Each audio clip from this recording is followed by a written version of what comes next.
Bueno, lunes 29 de marzo 2021, segunda parte estática.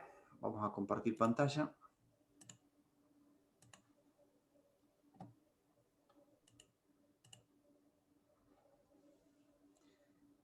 ¿Están viendo qué pantalla están viendo? ¿La completa o la que tiene las dos? No, la que tiene las dos, Carlos. La El que otro tiene día, las dos. en la primera Si clase yo también se vio la que tiene las pudiese, dos. claro, si yo supiese cómo hacer para hacer que, creo que tengo que hacer así.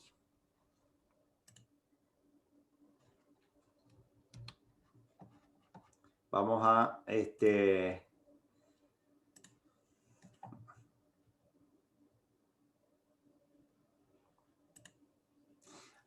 tal vez ya entiendo, ya sé cómo es. Tengo que hacerlo primero. Ahí está.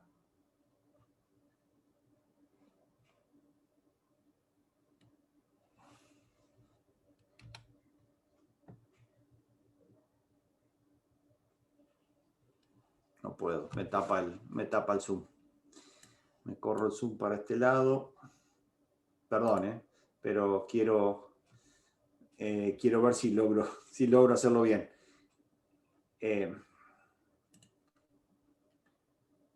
Ahí está.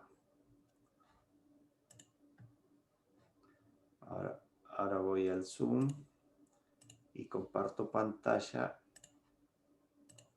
¿Ahora está mejor? Ahora sí, Carlos. Bueno, Ahora se ve, sí. tenía que hacer una trampita con los dos monitores. Ahí estamos. Bueno, esto es lo que vamos a ver ahora, que es conceptos básicos de espacio, tiempo, masa y fuerza. La fuerza representada como un vector, los principios fundamentales de la estática, primera y tercera ley de Newton, cuerpos rígidos en reposo, marcos de referencia, sus condiciones de equilibrio, diagrama de cuerpo libre y pares de fuerza.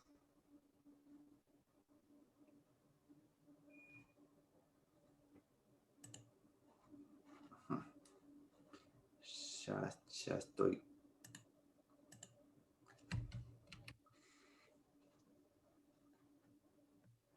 En el sistema internacional de unidades, en física, en esta materia, todas las unidades que vamos a utilizar van a estar referidas al sistema internacional.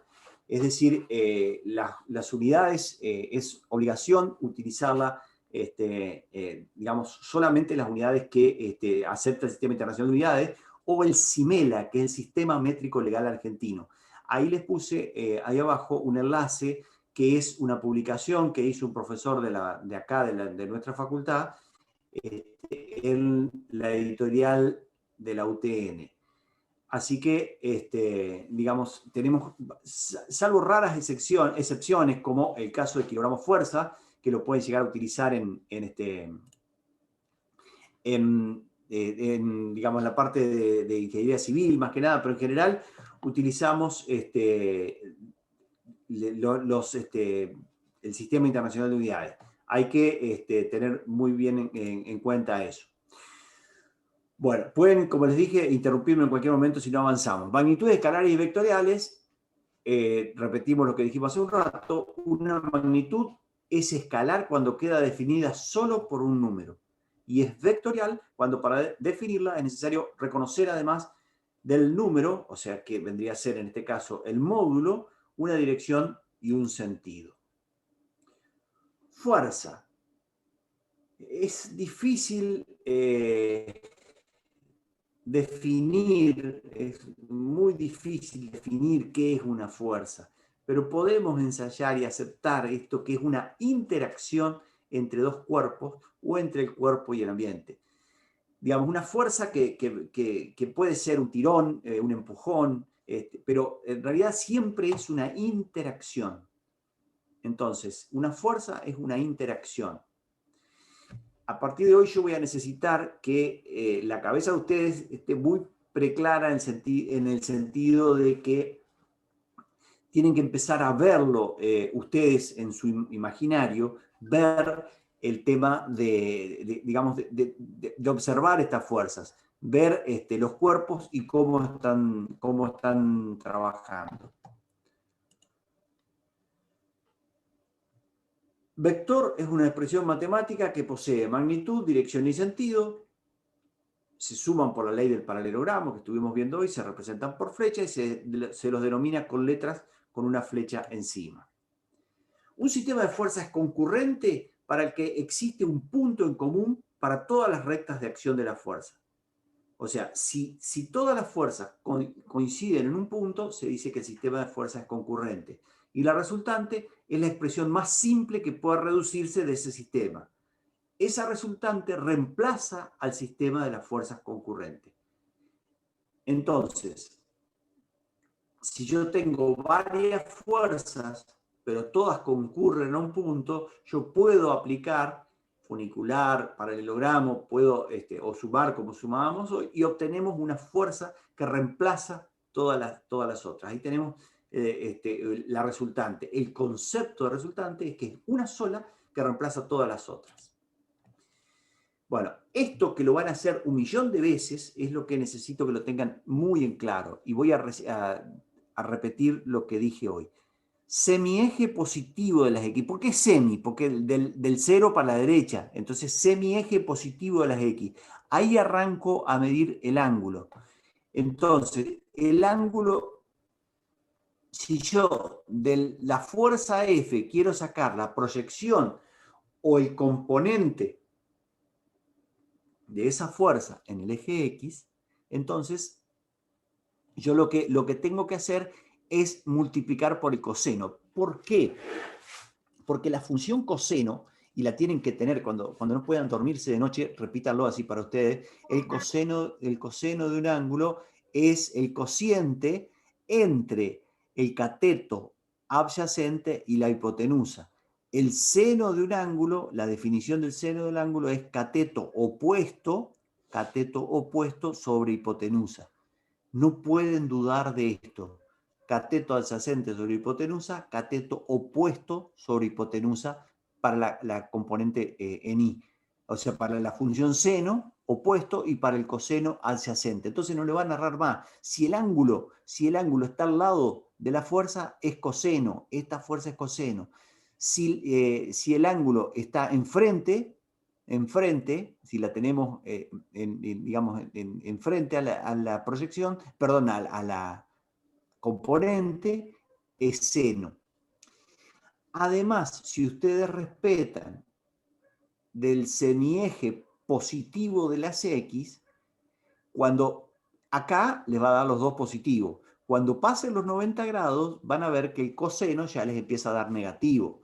Cuando pasen los 180 grados, ambos dan negativo. Y cuando pasen los 270 grados, les va a dar el seno negativo. Entonces, si ustedes miden el ángulo desde acá, la calculadora hasta les va a devolver el signo y no van a tener problema en recordar los signos. Por supuesto que esto también es Pitágoras. ¿Por qué? Porque la resultante es la suma, el cuadrado de la suma de los cuadrados de los catetos. Entonces, el cuadrado de la componente en I más el cuadrado de la componente de X, la raíz cuadrada es la resultante. Regla del paralelogramo también se aplica. Bueno, vector unitario. Si yo tengo el vector que la proyección da 4 unidades en el eje X, la unidad, el vector unitario en el eje X se llama I, y acá le falta el techito, o acá esto es techito, no es vectorcito, es techito. Acá hay un error en esto, acá es I techito, J techito.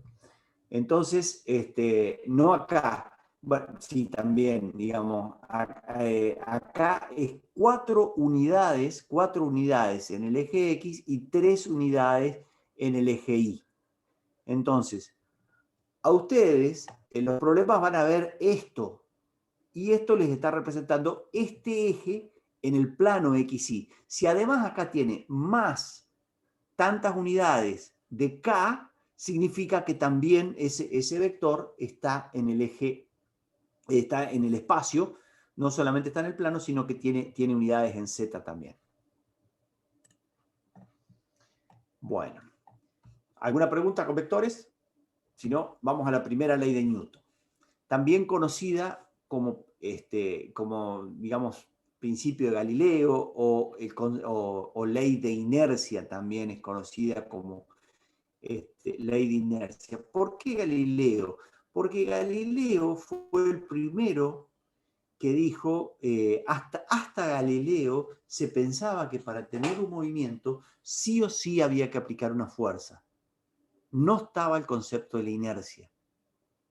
Entonces, ¿qué hizo Galileo para digamos, demostrar esto? Dijo, si yo lanzo en una pendiente, Galileo trabajó muchísimo con los planos inclinados, si en una posición inicial, así en un plano inclinado, lanzo una esfera, la esfera va a ir y si después hay una subida, va a subir hasta la posición inicial. Ahora, ¿qué pasa si yo la lanzo y no hay una subida? ¿Hasta dónde va a avanzar? Considerando que no tengo rozamiento, ¿hasta dónde va a ir esta esfera? Esta esfera para allá no para más. Porque si no tiene una fuerza que lo detenga, no va a parar más. Entonces ahí aparece el enunciado de la primera ley de Newton, que tiene muchos enunciados, pero bueno, podemos definir que todo cuerpo permanece en su estado de reposo o MRU, movimiento rectilíneo uniforme, a no ser que sea obligado a cambiar su estado por fuerzas ejercidas sobre él. Entonces, todo cuerpo va a permanecer en estado de reposo o de MRU, movimiento rectilíneo uniforme, a menos que tenga fuerza. Si tiene una fuerza que está en contra de su movimiento, va a ser frenado. Si tiene una fuerza que está a favor del movimiento, va a estar acelerado. Pero si no tiene fuerza, va a seguir por siempre moviéndose. Esto sucede con los satélites que salen de la Tierra, salen de la atracción gravitatoria, y cuando llegan al espacio, que están libres de acciones gravitatorias, por siempre siguen a la misma velocidad. Por toda la eternidad, hasta que se encuentren con alguna fuerza que los detenga, van a seguir, digamos, en esa forma. Hasta el año 1500, 1600, cuando Galileo propone esto, estaba claro que, digamos, a los carros dejaban de empujarlo y se paraban, entonces era difícil entender esto. Bueno, fue una locuración teórica que hizo Galileo, que hizo que esto, digamos, se convirtiera en la primera ley de Newton. Bueno, acá volvemos al concepto de fuerza. Fuerza es algo que implica un tirón o un empujón. Debemos distinguir fuerzas de contacto, de acción a distancia, como fuerzas de campo, pero son fuerzas al fin. Fuerzas al fin. Si yo tengo, ahora que están de moda los trenes que levitan, por supuesto que hay una fuerza magnética tremenda ahí, y es una fuerza real, tan real que puede levantar el tren. Entonces no hace falta que sea de contacto, puede ejercerse a distancia una fuerza. Y entonces lo que hace la fuerza sobre un cuerpo es que ese cuerpo se acelere. Si la velocidad del cuerpo es constante o si el cuerpo está en reposo, se dice que está en equilibrio. Observen esto que es recontra importante. Si la velocidad del cuerpo es constante o si está en reposo, se dice que ese cuerpo está en equilibrio. En ese caso, la suma de las fuerzas actuando sobre el cuerpo es cero. La suma de las fuerzas que actúan sobre el cuerpo es cero. El cuerpo está en equilibrio. Acá tienen dos ejemplos de fuerza de contacto. Ahí tienen un gimnasio, llevando el carrito, o fuerzas de campo, gravitatoria, eléctrica o magnética. Estas son fuerzas que actúan a distancia, estas son fuerzas de contacto. Hay muchísimos enunciados de la primera ley de Newton. Todos, si están correctos, son aceptados. Todo cuerpo continúa en su estado de reposo o de movimiento uniforme en línea recta, a menos que se le obligue a cambiar dicho estado por fuerzas que ejerzan su acción sobre él. Todo cuerpo continúa en su estado de reposo o de MRU en línea recta, a menos que se le obligue a cambiar dicho estado por fuerzas que ejerzan su acción sobre él. Es decir, que ¿por qué insistimos en la línea recta? Insistimos en esto porque cuando estudiemos pronto, vamos a estudiar movimiento circular, van a ver que tiene que haber una aceleración para que se produzca ese movimiento circular. Bueno, un objeto en reposo permanecerá en reposo a menos que una fuerza resultante distinta al cero actúe sobre él. Entonces, el objeto va a permanecer en reposo hasta que una fuerza distinta de cero actúe sobre él. Entonces, esta es otra forma de enunciar la primera ley de Newton. Otra forma, un objeto en movimiento continuará su movimiento a lo largo de una trayectoria rectilínea a velocidad constante, a menos que una fuerza resultante diferente de cero actúe sobre él. Son todas expresiones de la primera ley de Newton que, digamos, son equivalentes. Bueno, ahora vamos a definir lo que es inercia y masa. La inercia de un cuerpo es la tendencia a resistir cualquier cambio en su estado de movimiento. La masa es una medida de la inercia de un cuerpo. Fíjense que yo ahí les subrayé lo que es tendencia a resistir, medida de la inercia. Si algo tiene mucha masa, tiene mucha inercia. No es lo mismo empujar un camión cargado que un auto muy liviano. Al auto livianito va a ser muy fácil ponerlo en movimiento y frenarlo, y un camión cargado va a ser muy difícil frenarlo. Y si no, pueden observar lo que pasó con el barco en el canal de Suez, el Ever Given, que pasó que se desvió y no lo pudieron frenar y se metió en la arena por la inercia tremenda de las 200.000 toneladas que estaba desplazando. Entonces se montó directamente en la arena porque no lo pudieron frenar. Entonces, eso es la equivalencia entre masa e inercia. La masa se mide en kilogramos y los objetos poseen inercia, es decir, tienen masa. Todo lo que tenga masa, digamos, posee inercia. La relación que hay entre la inercia y la masa. Un marco de referencia inercial, esto también ustedes van a resolver problemas que le dicen en un marco de referencia inercial. ¿Qué es un marco de referencia inercial? Un cuerpo que no esté sujeto a una fuerza neta permanecerá en reposo o se moverá a velocidad constante. Un marco de referencia inercial es un marco de referencia donde se cumplen las leyes de Newton, fundamentalmente la primera ley de Newton. Entonces, la Tierra es casi un marco de referencia inercial. Un colectivo arrancando o un auto frenando no son marcos de referencia inercial. ¿Por qué? Porque se le van las cosas y no saben quién les hace la fuerza. Entonces, digamos, todo lo que está en aceleración, positiva o negativa, no es un marco de referencia inercial. Algo que está en MRU sí es un marco de referencia inercial. Si ustedes van viajando en colectivo, si el colectivo va a velocidad constante, es un marco de referencia inercial. Si de repente frena de golpe, chao, marco de referencia. Ahí ya no se cumple la ley de Newton. Tercera ley. A toda acción le cabe una reacción. Si dos cuerpos interactúan, la fuerza ejercida sobre el cuerpo de uno, o el cuerpo 1 por el cuerpo 2, es igual y opuesta a la fuerza ejercida sobre el cuerpo 2 por el cuerpo 1. Entonces, acá estamos clavando un clavo. La fuerza del martillo ejercida sobre el clavo es la misma que, igual módulo y sentido diferente, la que el clavo ejerce sobre el martillo. Si ustedes, entre ustedes dos, en un sistema aislado, que pueden ser los dos de ustedes flotando en una pileta, se empujan uno a otro, la fuerza que le provee uno al otro es igual y opuesta a la que le provee el compañero a ustedes. Eso es tercera ley de Newton. Concepto de equilibrio.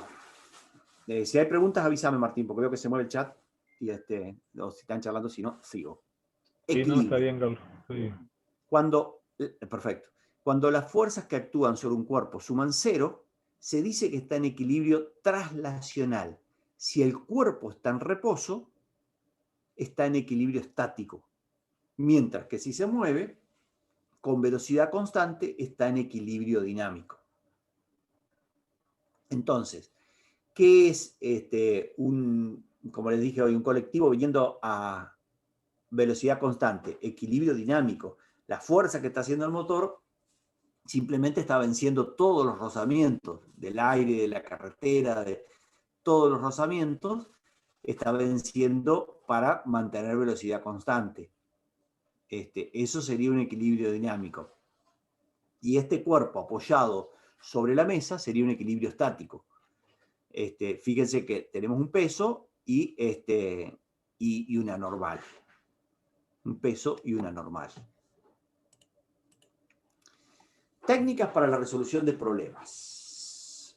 Para preparar un diagrama de cuerpo libre para un objeto dado, ahora vamos a ver lo que es un diagrama de cuerpo libre, que es lo más importante de la clase de hoy, además de la primera y tercera ley de Newton, el diagrama de cuerpo libre. Para preparar un diagrama de cuerpo libre para un objeto dado, primero identifique y aísle el cuerpo en cuestión. Aislar el cuerpo. Un cuerpo, de a uno. Por cada cuerpo ustedes van a tener un diagrama de cuerpo libre. Haga un diagrama en el que el cuerpo aparezca claramente identificado. Si es un autito, un dibujito con tamaño de auto. Si es una persona, una personita. Identifique aparte el dibujo, lo sacamos aparte. Ahí identificamos todas las fuerzas que actúan sobre el cuerpo aislado. Trace cada una en el diagrama de cuerpo libre como una flecha con identificación, con su dirección y magnitud aproximada. ¿Qué significa esto? Que si la fuerza es importante, la dibujan más grande, y si la fuerza es chiquita, la dibujan más chiquita. Si interviene más de una dirección, trace un conjunto de ejes coordenados con el origen en un punto fijo del diagrama. Es decir, que no esté fijo al cuerpo mismo. Escoja estos ejes de tal manera que se pueda sacar con facilidad las componentes de las diversas fuerzas a lo largo de los ejes. ¿Qué le está diciendo acá? Que tracen un diagrama XY y que si estamos trabajando sobre un plano inclinado, siempre les va a convenir hacer coincidir el eje X con el plano inclinado. Entonces, de esa manera van a tener las proyecciones, van a poder trabajar mucho más prolijo. Ustedes definen, pueden también dejar digamos, vertical el eje Y y horizontal el X, y el plano inclinado les va a salir, digamos, se les va a complicar un poco, digamos, por eso es preferible hacer hacer coincidir eso. Escoja estos ejes de tal manera que pueda sacar con facilidad las componentes de las diversas fuerzas a lo largo de dichos ejes. Ustedes pueden mover esos ejes. Descomponga toda la fuerza en sus componentes con respecto a los ejes coordenados que ha seleccionado, y se incluye una flecha que representa la posible dirección de la aceleración del cuerpo. Haga que se distinga claramente de las flechas que representan fuerza. Es decir, no dibujen al lado de la fuerza una flecha que diga aceleración. La aceleración lejos, más lejos. ¿Por qué? Porque no se puede confundir aceleración con fuerzas. Aunque estamos hablando del mismo cuerpo, pero no pueden confundir aceleración con fuerzas. Entonces tienen que correrla un poco. Y bueno, y en el diagrama de cuerpo libre, no olvidarse de ninguna fuerza, pero tampoco inventar fuerzas. Si no hay algo que que está interactuando, no hay tal fuerza.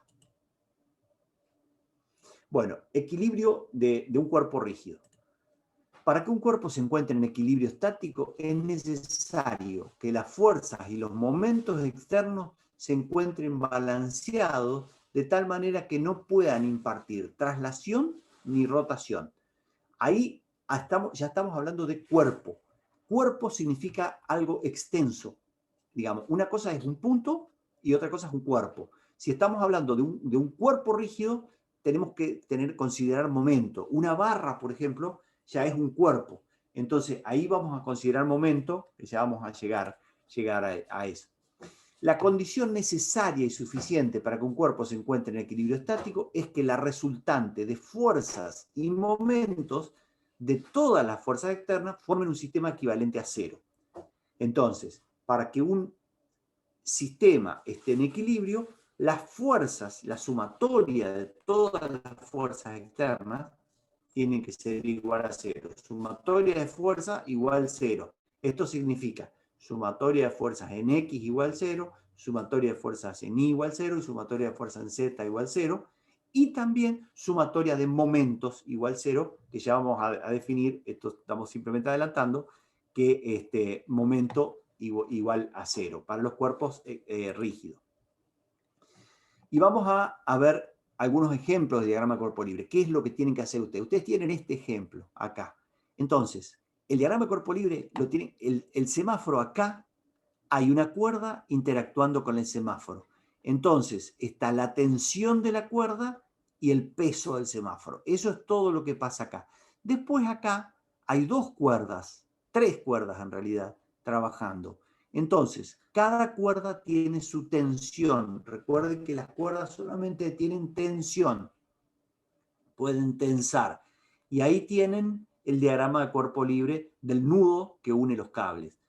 Ahí ustedes van a tener que hacer las proyecciones de cada una de las fuerzas. O sea, T2 va a tener T2X y T2Y. T1 va a tener T1Y, T1X. Y T3 va a tener T3Y solamente, no se proyecta en X.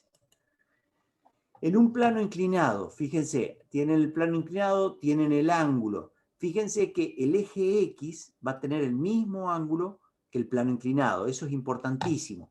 Entonces, acá van a tener el peso, que el peso se va a dividir en lo que va a provocar la reacción normal. Digamos, la normal va a ser igual al 90 grados del plano, digamos, lo que está normal al plano, que va a ser coseno. ¿Por qué? Porque si este es el ángulo, que equivale a este, si este es el ángulo, el cateto adyacente es coseno y el cateto opuesto es el seno.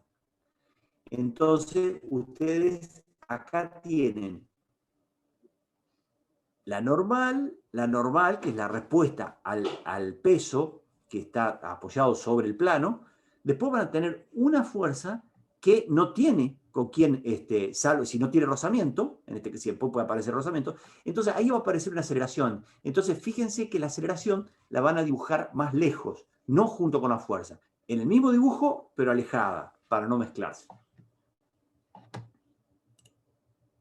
Acá tienen otro objeto, digamos, otro plano inclinado. Esto es un ejercicio Atwood, se llama esto, A-T-W-O-O-D,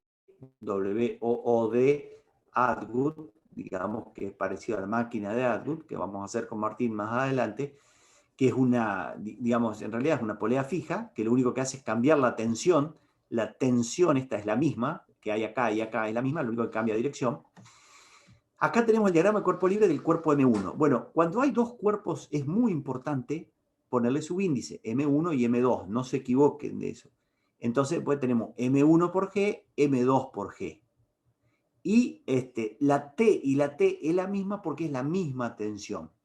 Y acá nosotros, si sabemos o podemos proponer que este le va a ganar a este, entonces va a subir este, entonces planteamos una aceleración hacia arriba. Y acá planteamos una aceleración hacia abajo. Y acá de nuevo, fíjense que para este diagrama de cuerpo libre, ponemos el eje X paralelo al ángulo del plano inclinado. De esa manera vamos a tener la componente que va a provocar la aceleración en el eje X, la componente en el eje Y que va a provocar la normal, que es el apoyo en el plano, y la tensión de la cuerda. Sigamos. Un bloque que empuja a otro. Yo tengo bloque M1, bloque M2. Entonces voy a hacer para M1 y para M2, que acá no le puse los nombres, faltaría M1 y M2, son dos diagramas diferentes. Entonces, en el bloque M1, ¿qué voy a tener? La fuerza, que alguien me la está proveyendo, acá el dedo del profesor, el que está empujando esto, voy a tener la fuerza que me está haciendo M2, que le voy a llamar P', que va a ser igual a P, pero opuesta, P', voy a tener el peso de M1, que es W1, M1 por G, y la normal. Para el diagrama de cuerpo libre de M2 voy a tener la fuerza que le está haciendo M1, ya F no va a aparecer, esta es otra, porque es la fuerza que M1 le hace a M2, el peso y la normal, y nada más. Y va a aparecer, por supuesto, una aceleración. Acá no está dibujada, pero va a aparecer una aceleración hacia la derecha. Fuerza de fricción. La fuerza de fricción es el resultado de la interacción de un cuerpo con sus alrededores. Si se aplica una fuerza F a un objeto sobre una superficie, la superficie ejerce una fuerza de fricción F, la cual se opone a la fuerza F. Esta es la fuerza aplicada y esta es la fuerza que se opone a la fuerza aplicada. Si el cuerpo permanece en reposo, se tendrá que la fuerza F esta es igual a la fuerza de fricción. A esta fuerza se le llama fuerza de fricción estática, F sub E. Cuando la fuerza F es lo suficientemente grande, el cuerpo comenzará a moverse. En este caso, la fuerza de fricción será F sub E máxima, el momento en que empieza a moverse. Es un instante. Después seguida esa fuerza baja, cuando el cuerpo empieza a moverse.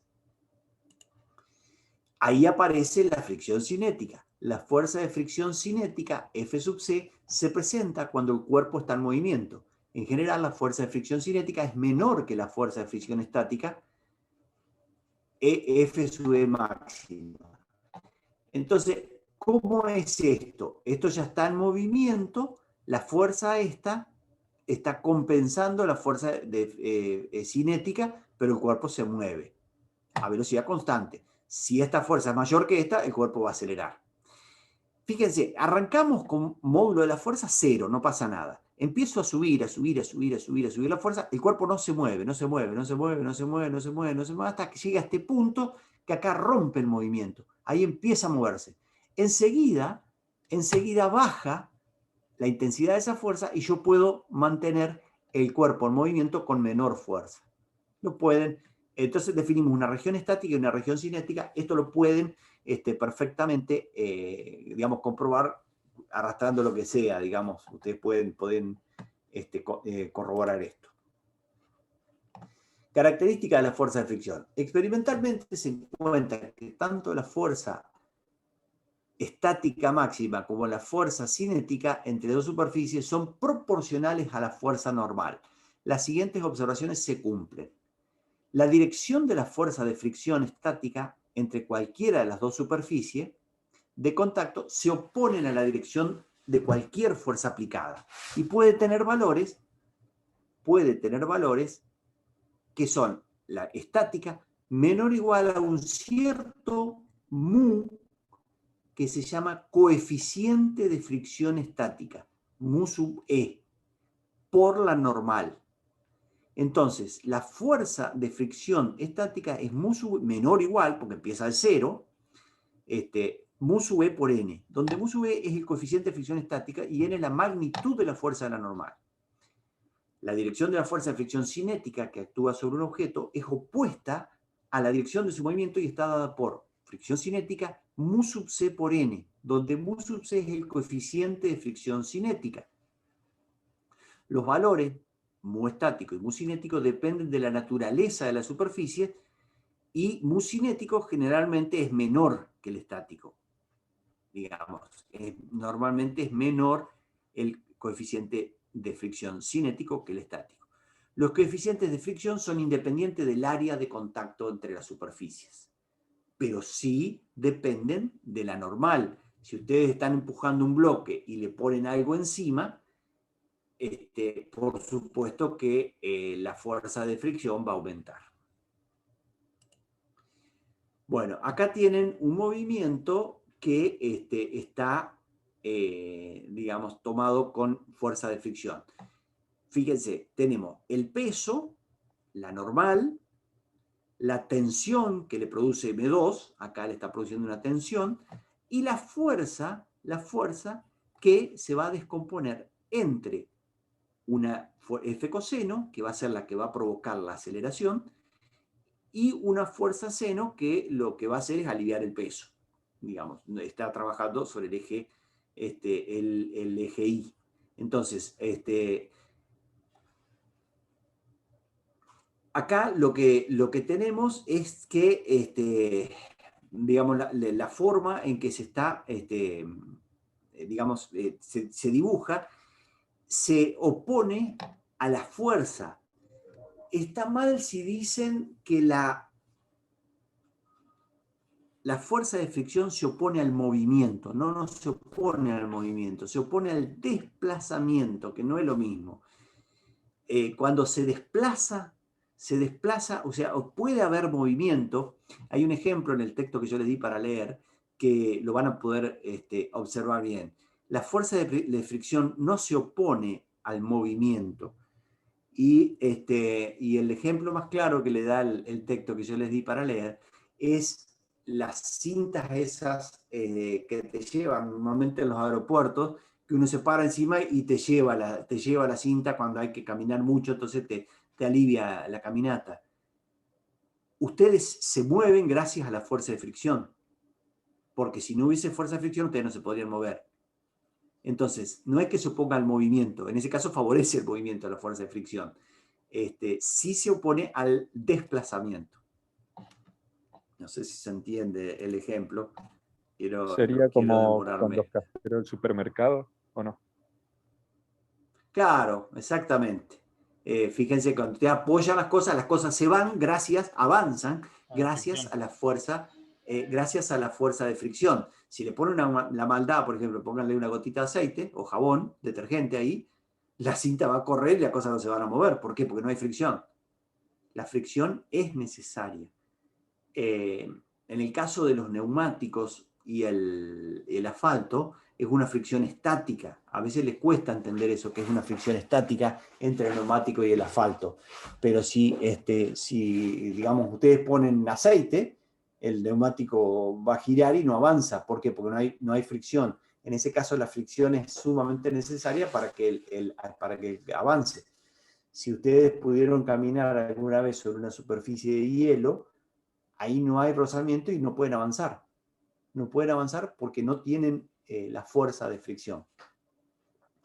Bueno, acá tienen el enlace de lo que yo les dije que pueden leer esto que les estoy diciendo. Bueno, acá tienen otro ejemplo de diagrama de cuerpo libre.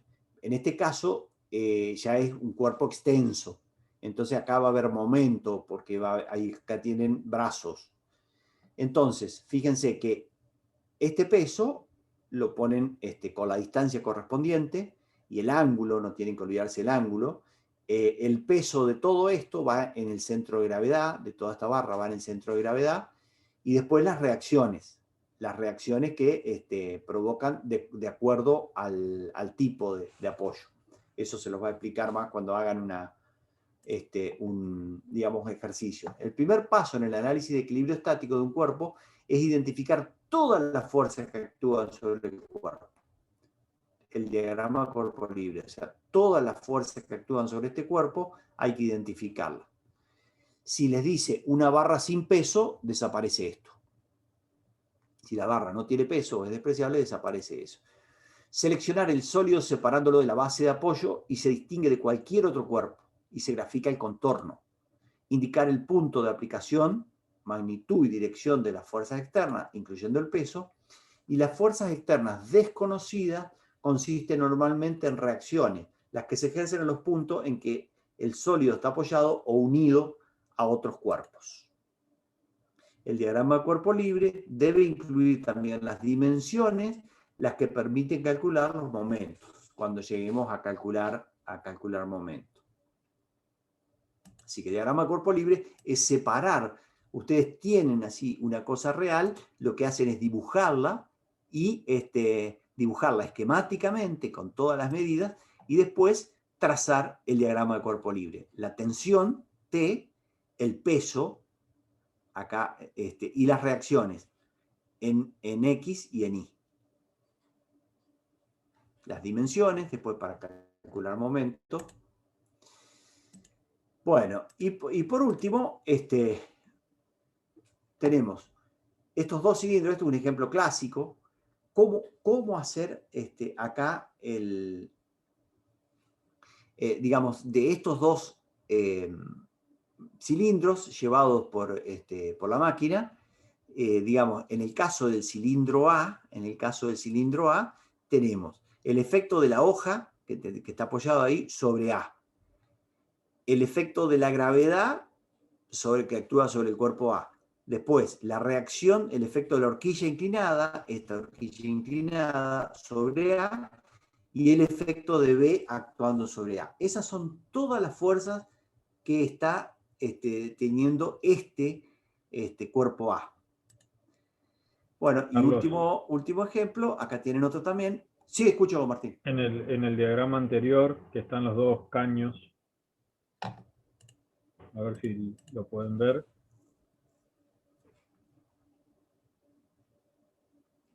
Sí. En el diagrama anterior, la fuerza T y la fuerza F, que actúan sobre el tubo A, ese tubo que está graficado en el diagrama cuerpo libre, son fuerzas normales. Tengan en cuenta que son fuerzas normales porque fíjense que el caño, en realidad todas, T, R y F son fuerzas normales porque son perpendiculares a la tangente al punto donde les está tocando, donde está tocando el cuerpo, el caño, de alguna manera. O sea, es para que lo tengan en cuenta después el día de mañana si hacen algún ejercicio. La normal no es la fuerza que va de abajo hacia arriba, de un cuerpo que está apoyado sobre el piso o sobre una mesa. La normal es la fuerza que una superficie hace sobre un cuerpo que está apoyado sobre ella y siempre es perpendicular a la superficie, para que lo tengan en cuenta. Sí, y en este caso es así porque digamos, un Es un círculo, cilindro, digamos, sí. un Sí, sí. cilindro. Bueno, acá tienen otro ejemplo. Fíjense, acá están las reacciones del apoyo, el cilindro que lo está empujando y el peso con las distancias. Esto es un diagrama de cuerpo libre que representa digamos, el problema acá que le están planteando. Bueno, rápidamente lo que es el momento estático, después vamos a detenernos un poco más. El momento se le llama, se define momento de una fuerza, momento estático, es decir, acá hay fuerza por distancia, pero no hay movimiento, por eso hablamos de momento estático de una fuerza, al producto vectorial, o producto cruz, lo que estuvimos viendo hace un rato, de el radio por la fuerza. El momento se define como el producto del radio por la fuerza. Y en realidad, ustedes que ya saben que era el módulo de R por el módulo de F por el seno del ángulo entre los dos, que queda D, que se llama brazo de palanca, que está dado a 90 grados de la línea de acción, por F. D por F. En realidad acá R seno de alfa me da D. Así que este es el momento estático. ¿Qué es lo que produce esto? Intención de girar, pero no logra el giro. No logra el giro. Así que momento, vamos a volver. Esto simplemente para que, digamos, definir, digamos, lo que teníamos acá, pero vamos a volver. Digamos, podemos decir, equipo de laboratorio lo tiene Martín en el laboratorio y es una forma de ver fuerzas concurrentes. Fíjense que en cada una de estas balancitas así se le pone, o digamos, se le pone carga, y en función de los ángulos se busca el equilibrio de cada una de estas, sería las fuerzas que están representadas por los pesos que hay en cada una de las bandejitas estas. Entonces, este equipo lo pueden ver en el laboratorio. Es un ejemplo de equilibrio de fuerzas concurrentes. Y por último, par de fuerzas. ¿Qué es par de fuerzas? Cuando dos fuerzas paralelas de sentido contrario actúan sobre un cuerpo, lo que producen es el par. Digamos, un par, un momento, digamos también, momento par es equivalente, que trata de hacer girar esto. Si lo logra o no, digamos, depende si es estática o dinámica, pero las fuerzas estas ejercen sobre un par. El momento es igual a F por D. El módulo de una de las dos fuerzas por la distancia de las dos, por la distancia que hay entre las dos. Acá tiene lo que sucede en un volante. Esto se llama par de fuerza, par de fuerzas. Tienen que estar en contrario sentido, ¿no? O Sí, claro. siempre. Sí, si no te la lleva para arriba. Esto te produce, hay un eje de giro acá, un eje de giro y el par. Y aplicado sobre el mismo cuerpo. Perdón, Carlitos. Te escucho, Guillermo. En el dibujo anterior del volante, Sí. la fuerza por el radio, ¿no era? No, por la distancia entre Por los la dos. distancia. Está bien, Si querés dos radios, pero es por la distancia. está bien. Así que sí, por eso es importante, le puse acá fuerza por radio sería momento. Y esto es par, son dos fuerzas. Bueno, para ampliar todo esto, les sugiero Beer-Shonton, fundamentalmente para los civiles, digamos que es un libro muy claro, tiene muchísimos ejercicios resueltos, está muy bueno, está en biblioteca. Y bueno, y acá para resolver ejercicios, no dejen de visitar esta página que les está puesto ahí. Bueno, esto lo tienen ustedes. Volvemos, voy a detener la grabación para seguir charlando.